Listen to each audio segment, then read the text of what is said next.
Hello friends, welcome to study with Khushi. मैं खुशी देवांगन स्वागत करती हूँ आपका अपने चैनल पे। आज का जो हमारा टॉपिक है वो शब्द विचार के अंतर्गत शब्द के भेद देखेंगे हम व्युत्पत्ति के आधार पर। ठीक है, शब्द के भेद व्युत्पत्ति के आधार पर, रचना के आधार पर, बनावट के आधार पर, तीनों एक ही है। चाहे मैं व्युत्पत्ति कहूँ, रचना कहूँ या बनावट, इसके आधार पर शब्द के कितने भेद होते हैं उसे देखेंगे। इसके पहले वीडियो में मैंने आप लोगों को बताया था कि शब्द के जो भेद है उत्पत्ति के आधार पर कितने होते हैं। उत्पत्ति कहा मैंने, नॉट व्युत्पत्ति, है ना। तो उत्पत्ति के आधार पर हमने देखा था तत्सम शब्दों को, तद्भव शब्दों को, देशज और विदेशज शब्दों को बहुत अच्छे से ट्रिक के माध्यम से, कहानी के माध्यम से याद कर लिया है।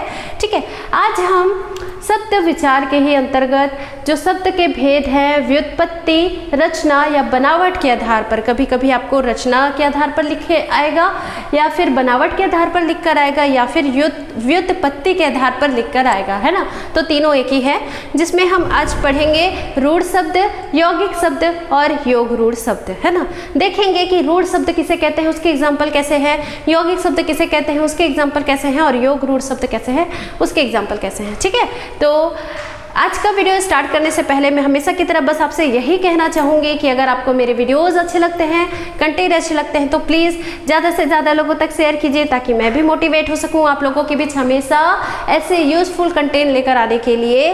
तो ठीक है, फिर आज का वीडियो स्टार्ट करते हैं। तो देखिए दोस्तों, मैंने पहले ही वीडियो में आप लोगों को शब्द के बारे में बता दिया था कि आखिर शब्द क्या होते हैं। तो जो भाषा की सबसे छोटी इकाई होती है वर्ण, है ना, तो उन वर्णों के योग से, मेल से शब्द बनता है। और जो शब्द हैं वो सार्थक भी हो सकते हैं, निरर्थक भी हो सकते हैं, है ना।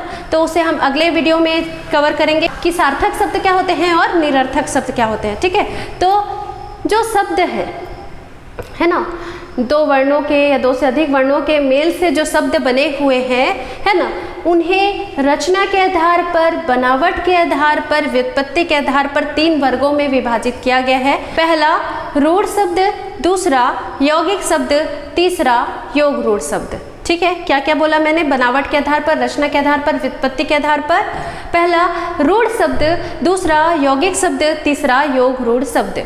क्या होते हैं ये, तो पहले देखते हैं रूढ़ शब्द के बारे में। तो रूढ़ शब्द क्या होते हैं, रूढ़ शब्द क्या होते हैं, तो देखिए सिंपल सी चीज़ है। कोई भी शब्द है, अगर हम उनका खंड करते हैं, है ना, उसको विभाजित कर देते हैं, अलग अलग कर देते हैं उन वर्णों को, ठीक है, उन शब्दों को अलग अलग कर देते हैं, तो उनके जो खंड हुए हैं उनका कोई अर्थ नहीं निकलता, उसे हम रूढ़ शब्द कहेंगे। सरल शब्दों में कहूँ तो जो भी शब्द हैं उसके खंड किए जाए और उन खंडों के कोई सार्थक अर्थ ना निकले, जिससे हमें किसी भी अर्थ की प्राप्ति ना हो उन खंडों से, है ना, तो उसे रूढ़ शब्द कहेंगे। जैसे मैंने कहा पानी, पानी एक शब्द है और पानी बोलने से हमारे दिमाग में पानी की जो छवि है या पानी की के लिए जो भी कॉन्सेप्ट है वो क्लियर हो जाता है। लेकिन जब हम उसका खंडन कर देते हैं, है ना, विभाजित कर देते हैं, अलग अलग कर देते हैं, तो पा धन नी, है ना, तो पा से कोई अर्थ निकल रहा है क्या, नी से कोई अर्थ निकल रहा है क्या, तो कोई भी सार्थक खंड नहीं हो रहा है। मतलब ये दोनों वर्ण आपस में जुड़े रहेंगे तो ही अर्थ प्रकट करेंगे, और अगर अलग अलग हो जाएंगे, है ना, ये जो शब्द हैं वो अलग अलग हो जाएंगे तो कोई अर्थ नहीं निकलेगा, ना पा का निकल रहा है ना नी का निकल रहा है,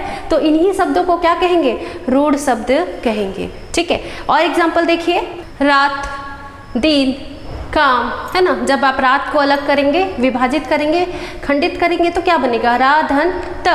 तो रा का सिंगल कोई महत्व नहीं है, कोई अर्थ नहीं निकल रहा है, वैसे ही त का कोई अर्थ नहीं निकल रहा है, लेकिन दोनों जब मिक्स हो जाते हैं और शब्द बनता है कौन सा, रात, तो रात का कॉन्सेप्ट या उसका अर्थ हमारे दिमाग में क्लियर है। ठीक है, वैसे ही दिन, दी धन न, है ना, तो कोई जो इनके खंड हो रहे हैं उनके कोई सार्थक अर्थ नहीं निकल रहे हैं। तो आप समझ सकते हैं कि जो भी शब्द आप देख रहे हैं, है ना, जिसको हम विभाजित कर दिए, खंडित कर दिए, तो उसका कोई अर्थ नहीं निकल रहा है, तो वो रूढ़ शब्द है। ठीक है, अगर उसका अर्थ चाहिए तो अलग कर ही नहीं सकते, अलग कर दिए मतलब कोई अर्थ नहीं निकलेगा, बेसिक सा कॉन्सेप्ट है। ठीक है, और एग्जाम्पल आप जब मैं आपको इसका PDF प्रोवाइड कराऊंगी तो वहाँ से देख लीजिएगा। ठीक है, अब एक चीज़ नोट करके रखिएगा, जो रूढ़ शब्द है उन्हें मूल शब्द या अयौगिक शब्द भी कहते हैं। ठीक है, अयौगिक क्यों कहते हैं, क्योंकि ये किन्हीं और शब्दों से मिलकर नहीं बना है, स्वतंत्र है, वर्णों के मिलने से बना है। ठीक है, और फिर इसे जब अलग कर रहे हैं तो सिर्फ वर्ण में ही मिल रहा है हमें अक्षर, है ना, जिसका कोई अर्थ नहीं हो रहा है। जैसे कि आपने देखा दिन रात, है ना, काम, वैसे ही सिर, पैर, मुंह, हाथ, नाक, है ना, ये सभी क्या है, मूल शब्द ही हैं, अयौगिक शब्द हैं या फिर रूढ़ शब्द हैं। मुख्यतः इसे रूढ़ शब्द ही कहा जाता है, लेकिन अगर अन्य नाम की बात करूँ तो मूल शब्द भी कहेंगे, अयौगिक शब्द भी कहेंगे। देखिए जैसे कल, चल, घर, रोटी, है ना, तो ऐसे आप बहुत सारे शब्द खुद बना सकते हैं या देख सकते हैं। आप जितने भी शब्द आपके पास अवेलेबल हैं उसे तोड़ कर देखिए, अगर अर्थ निकल रहा है तो वो रूढ़ शब्द नहीं है, लेकिन अर्थ नहीं निकल रहा है टूटने पर, है ना, तो फिर वो रूढ़ शब्द है। ठीक है, चलिए देखते हैं यौगिक शब्द के बारे में। तो यौगिक शब्द क्या होते हैं, यौगिक शब्द किसे कहेंगे? तो देखिए सिंपल सी चीज़ है, आप केमिस्ट्री में भी पढ़े होंगे, है ना, साइंस में आप पढ़ते हैं, यौगिक रसायन में पढ़ते हैं यौगिक के बारे में। तो यौगिक शब्द भी वैसे ही दो या दो से अधिक शब्दों से मिलकर बना होता है। ठीक है, यौगिक शब्द क्या होता है, दो या दो से अधिक शब्दों से मिलकर बना हुआ है ना। तो जब हम इसे खंडित करते हैं, विभाजित करते हैं, तो उनके पृथक पृथक अर्थ निकलते हैं, उनके भी जो खंड हुए रहते हैं उनके अर्थ निकलते हैं। लेकिन यहाँ पे नोट आप ये रखिएगा कि जो भी यौगिक शब्द है उसे हमने जब खंडित किया, विभाजित किया, तो उन खंडों के भी वही अर्थ निकलेंगे जो यौगिक शब्द में थे। ठीक है, जैसे मैं कहूँ रेलगाड़ी, रेलगाड़ी मतलब क्या जानते हैं आप, जो पटरी पर चलती है गाड़ी, है ना। रेल मतलब क्या होती है, पटरी, गाड़ी, है ना। तो जब हम उसे खंडित करते हैं रेल और गाड़ी, तो रेल का मतलब वही होता है और गाड़ी का मतलब भी वही होता है, बदल नहीं जाता, है ना। इसी प्रकार पाठशाला, है ना, जब पाठशाला को हम अलग अलग करेंगे तो पाठ, धन, शाला, तो अलग करने के बाद भी पाठ का अर्थ नहीं बदल रहा है, शाला का अर्थ नहीं बदल रहा है ना। और जोड़ने पर भी पाठशाला का अर्थ जो यौगिक में है और हमने डिवाइड किया तो दोनों में सेम है ना। ठीक है, आगे जब मैं आपको योग रूढ़ शब्द समझाऊंगी तो आपको ये जो बोल रही हूँ वो और अच्छे से क्लियर हो जाएगा। ठीक है, वैसे ही आप देखेंगे महादेव, है ना, महाधन, देव, दोनों का अर्थ निकल रहा है। ठीक है, प्रयोगशाला, स्नान गृह, देवालय, है ना। तो प्रयोगशाला मतलब प्रयोग धन शाला, स्नान धन गृह, देव धन आलय, है ना। देव आलय, देवालय मतलब क्या होता है, देवताओं के रहने का स्थान, और देव मतलब क्या, देवता, आलय मतलब स्थान, रहने का स्थान, है ना। तो अलग अलग करने के बाद भी इनके अर्थ नहीं बदल रहे हैं, लेकिन एक देखिए देवालय का भी एक अर्थ है, और जब हमने पृथक कर दिया, विभाजित कर दिया, तो देव धन आलय बना, तो देव का भी अर्थ निकल रहा है, आलय का भी अर्थ निकल रहा है। ये दो शब्द हैं जो अर्थ प्रकट कर रहे हैं, लेकिन जो यौगिक बनने के बाद जो अर्थ प्रकट करते हैं वैसा ही अर्थ प्रकट कर रहे हैं, अलग होने के बाद भी, है ना, कोई भिन्नता नहीं है। ठीक है, तो यौगिक शब्द कैसे हैं, दो शब्दों से या दो से अधिक शब्दों से मिलकर बने हैं, और इन्हें खंडित करने पर ये वैसे ही अर्थ प्रकट करते हैं जब यौगिक शब्द बनने पर ये प्रकट करते हैं। ठीक है, तो यौगिक शब्द के कॉन्सेप्ट आपको समझ में आए होंगे। यौगिक शब्द के और उदाहरण देखिए, है ना, जो यौगिक शब्द हैं उनके और उदाहरण क्या क्या हो सकते हैं। तो विद्यालय, विद्याधन आलय, घुड़सवार, घुड़धन सवार, है ना, घोड़े की सवारी करने वाला घुड़सवार। ठीक है, और अनुशासन, है ना, और क्या होगा, दुर्जन, सज्जन, ये सभी जो है यौगिक शब्द हैं। अब बेसिक सा कॉन्सेप्ट आप ये समझिए कि जितने भी यौगिक शब्द आप देखते हैं ये मूल शब्द या धातु, है ना, इसमें कोई भी शब्दांश जोड़ देने से, शब्दों का अंश जोड़ देने से, या फिर उपसर्ग, प्रत्यय, या फिर संधि, है ना, जो हम संधि समास पढ़ेंगे ना, उनके करने से बनते हैं। मतलब क्या कहा मैंने कि जो ये यौगिक शब्द हैं वो कैसे बने हैं, जो मूल शब्द यानी हमने जो रूढ़ शब्द पढ़ा है ना, तो उसी रूढ़ शब्द में या फिर किसी भी धातु में प्रत्यय जोड़ दिया हमने, उपसर्ग जोड़ दिया हमने। ठीक है, प्रत्यय जोड़ दिया, उपसर्ग जोड़ दिया, या फिर जैसे हम संधि करते हैं, समास करते हैं ना, तो संधि समास की प्रक्रिया के द्वारा ही ये यौगिक शब्द बनते हैं। जैसे मैंने आपको बताया ना, विद्यालय, तो विद्याधनालय संधि है, दीर्घ स्वर संधि है। जब हम संधि पढ़ेंगे तो आप देखेंगे, है ना, जैसे कि मैंने कहा परोपकार, पर धन उपकार, परोपकार, ये भी संधि है ना। जब हम स्वर संधि पढ़ेंगे, उसके प्रकार पढ़ेंगे तो पूरे डिटेल से पढ़ेंगे, है ना। वैसे ही आप देखेंगे नेत्रहीन, तो नेत्रहीन में नेत्र तो शब्द है और हीन जो है प्रत्यय है, तो प्रत्यय जोड़कर हमने यौगिक शब्द बना दिया, और दोनों के अलग अलग करने के बाद भी सार्थक अर्थ निकलते हैं। ठीक है, तो इस तरह से आपने यौगिक शब्दों को समझा। कुछ यौगिक शब्दों का उदाहरण देखिए, जैसे आगमन, पर्यवेक्षण, राष्ट्रपति, संयोग, गृह मंत्री, प्रधानमंत्री, नम्रता, अनन्या, है ना, पाठशाला, अजायब घर, रसोई घर, सब्जी मंडी, पान वाला, ठीक है, अनपढ़। तो इस टाइप से जो लिस्ट आप देख रहे हैं इसे मेरे टेलीग्राम चैनल से आप PDF डाउनलोड करके पढ़ सकते हैं। ठीक है, चलिए अगला देखते हैं योग रूढ़ शब्द के बारे में कि आखिर योग रूढ़ शब्द क्या होता है, कैसे पहचानेंगे कि ये योग रूढ़ शब्द है, क्या होते हैं योग रूढ़ शब्द। देखिए, योग रूढ़ शब्द भी यौगिक शब्द के ही समान होते हैं। बेसिक डिफरेंस क्या होता है आपको समझना है, बताती हूँ मैं आपको। देखिए, जैसे यौगिक शब्द कैसे हुए थे, दो या दो से अधिक शब्दों के मेल से बने थे, और जब हम उनका खंडन कर रहे हैं, विभाजन कर रहे हैं, तो वे वही अर्थ दिखा रहे हैं जो यौगिक शब्द बनने के बाद दिखा रहे हैं, है ना। जैसे हमने पढ़ा विद्यालय, विद्या का घर, तो विद्या धन आलय, तो अलग कर दिए तो विद्या मतलब विद्या ही हो रहा है, और आलय मतलब घर, है ना। तो विद्या का घर अलग करने के बाद भी वही अर्थ दिखा रहे हैं जो यौगिक बनने के बाद दिखा रहे थे। लेकिन योग रूढ़ शब्द में ऐसा नहीं होता। ये भी यौगिक शब्द के समान ही दो शब्द या दो से अधिक शब्दों से मिलकर तो बने होते हैं, लेकिन जब ये शब्द बनते हैं ना, यौगिक शब्द बनते हैं, तो ये वो अर्थ नहीं दिखाते जिन शब्दों से मिलकर बने होते हैं। कोई विशेष शब्द की ओर इशारा करते हैं, कोई विशेष अर्थ की ओर इशारा करते हैं, रूढ़ अर्थ की ओर इशारा करते हैं। ठीक है, सिंपल तरीके से समझिए।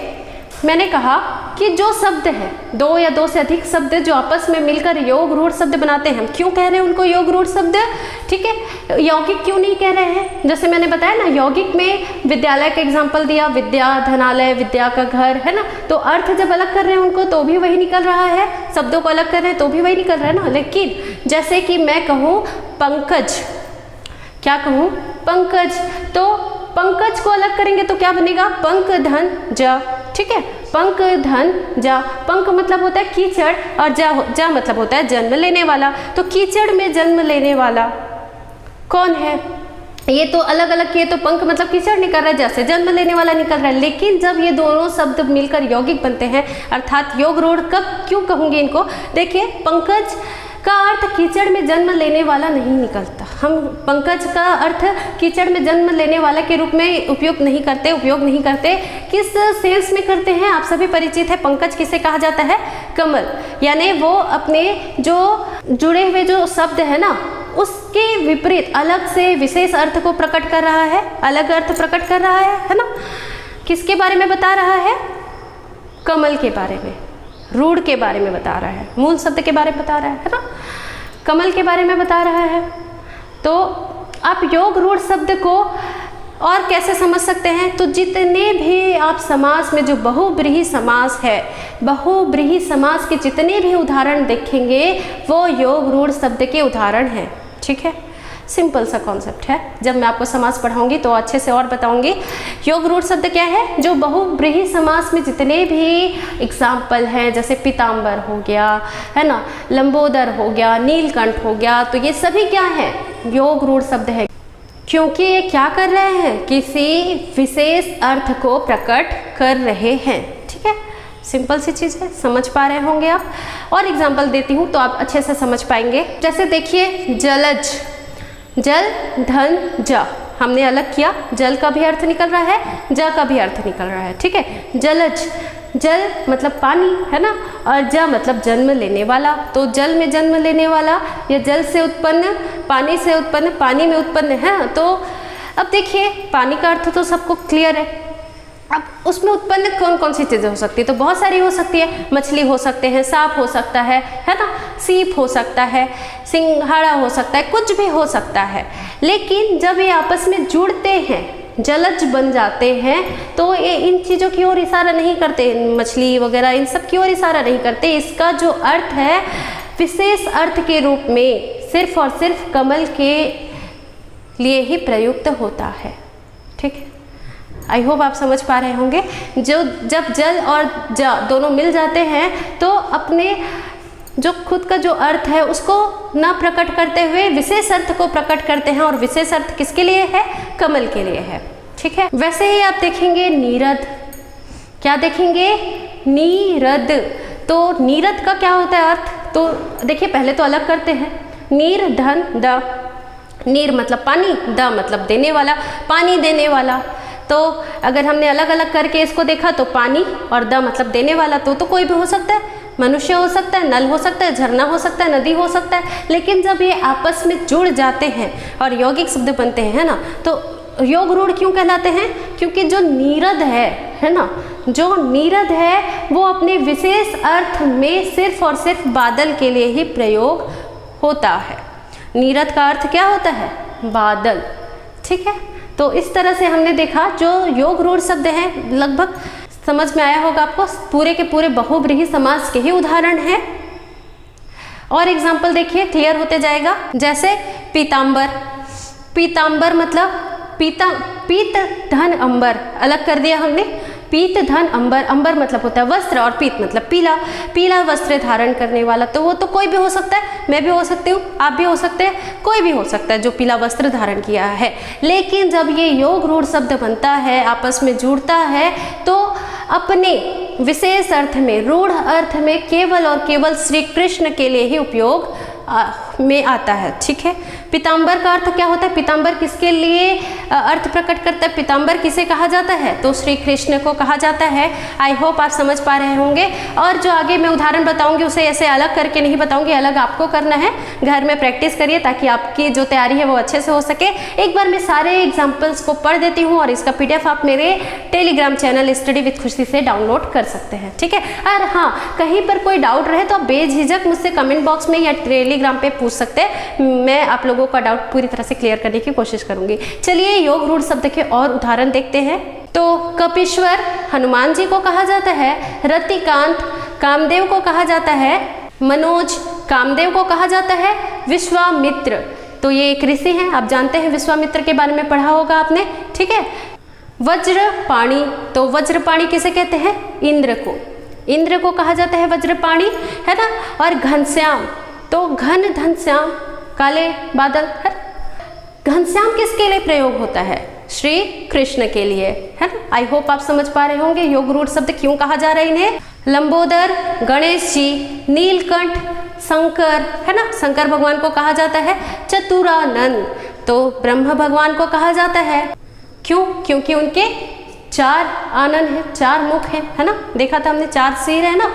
तो चतुरानंद किसे कहा जाता है? ब्रह्मा जी को कहा जाता है। नीलकंठ किसे कहा जाता है? तो शंकर भगवान को कहा जाता है, भोलेनाथ को कहा जाता है। क्यों? क्योंकि उनका कंठ आपने देखा होगा नीला है, और इसके पीछे भी एक लंबी स्टोरी है, आप कभी फुर्सत में सुनाऊंगी आप लोगों को। ठीक है, जैसे चतुरानंद ब्रह्मा जी को कहा जाता है, वैसे ही 10 आनन, 10 आनन किसके हैं भाई? रावण के। तो 10 आनन किसे कहा जाता है? रावण को कहा जाता है। वैसे ही पद्मासना, पद्मासना लक्ष्मी माँ को कहा जाता है, लेकिन उसमें न में आ की मात्रा को अगर हटा दे, पद्मासन कहे तो ब्रह्म भगवान को कहा जाता है। पद्मासना लक्ष्मी माँ, पद्मासन ब्रह्म भगवान को कहा जाता है, ब्रह्मदेव को कहा जाता है।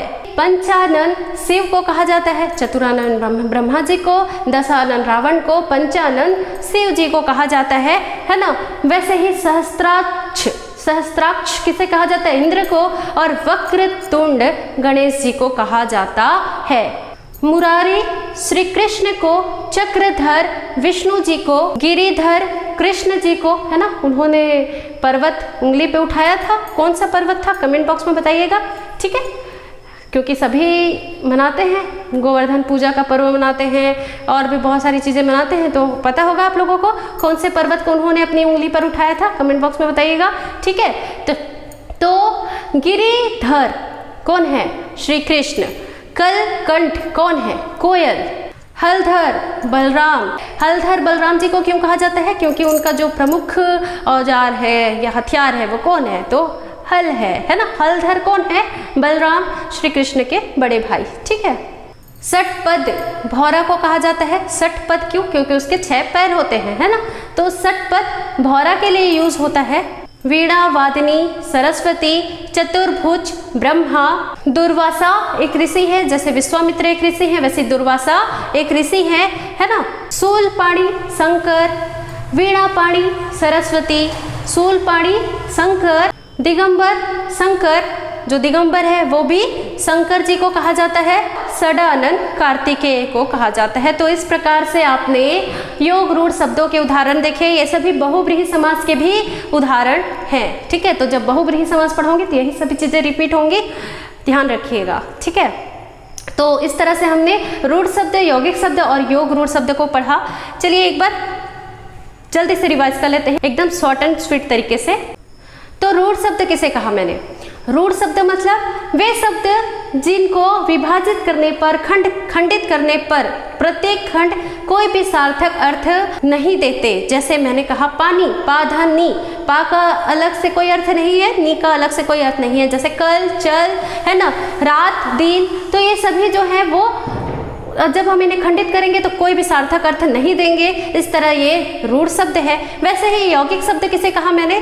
तो ये दो या दो से अधिक शब्दों से मिलकर बना होता है और जब हम इन्हें खंडित करते हैं, है ना, तो जो प्रत्येक खंड है वही अर्थ प्रस्तुत करते हैं, वही अर्थ दर्शाते हैं जो वो यौगिक बनने के बाद दिखाते थे। ठीक है, जैसे मैंने कहा विद्यालय, घोड़सवार, है ना, तो ये जब हम इसे खंडित करेंगे तो वही अर्थ दिखाएंगे। जैसे विद्यालय, विद्या धनालय, विद्या का घर, तो अलग अलग करने के बाद भी वो वही अर्थ दिखाएंगे। ठीक है, वैसे ही घुड़सवार के लिए भी वही अर्थ दिखाएगा, है ना। तो ये तो हो गया यौगिक शब्द। और योग रूढ़ शब्द किसे कहा मैंने? तो योग रूढ़ शब्द कैसे होते हैं? ये भी यौगिक शब्दों के समान ही दो या दो से अधिक शब्दों से मिलकर बने होते हैं। सिर्फ अंतर क्या होता है? अंतर इतना होता है कि जब ये योग रूढ़ शब्द के रूप में प्रयोग होते हैं तो ये वो अर्थ नहीं दर्शाते जिन शब्दों से ये मिलकर बना होता है, किसी विशेष अर्थ या रूढ़ शब्द के अर्थ, रूढ़ शब्द को दर्शाते हैं। जैसे मैंने कहा दशानन, तो दशानन मतलब 10 है, आनंद जिसके, कौन? रावण, है ना। तो इस तरह से हमने देखा चतुरानन ब्रह्मा, है ना। पीतांबर श्री कृष्ण, पीत है अंबर जिसका पीला है, वस्त्र जिसका कौन है?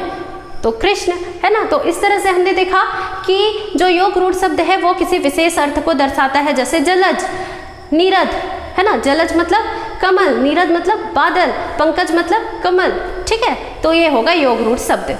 आई होप आप लोगों को इतनी चीज़ें अच्छे से समझ में आई होंगी। अगर कहीं भी कोई कंफ्यूजन है, कोई डाउट है तो कमेंट बॉक्स में आप मुझसे पूछ सकते हैं।